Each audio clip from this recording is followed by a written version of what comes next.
Oh, meriahnya skop macam ni. Sekarang ni saya berada di Makmal Sains Sekolah. So apa saya buat kat sini? Macam biasa, saya ada misi menyelamatkan lebah. Lebah apa yang saya nak selamatkan tu adalah lebah Apis cerana.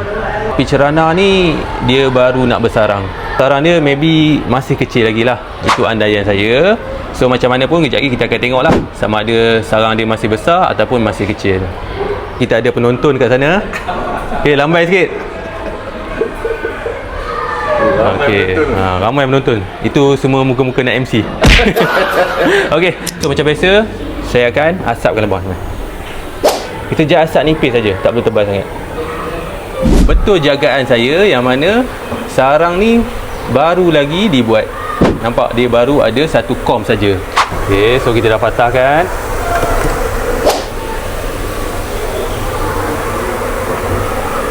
So sambil-sambil tu kita akan check queen jugalah macam biasa. Okay. So slow.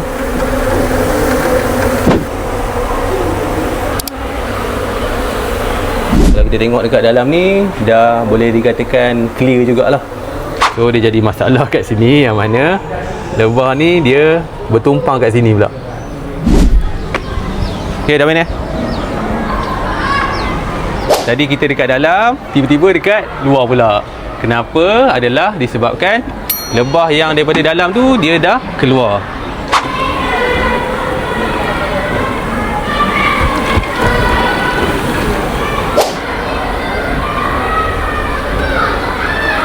Oh, meriahnya skop macam ni.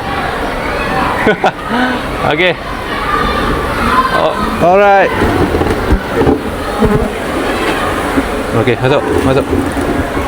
Queen ni saya dah dapat. Boleh tengok, nampak queen dia. So saya nak masuk dalam queen cage ni. Okey. So selamat. Sekarang ni queen ni saya akan letak kat sini, and then lebah ni saya akan lepaskan perlahan-lahan. Macam biasalah, kita bagi masa dalam beberapa minit. Nanti lebah tu akan masuk dalam hive.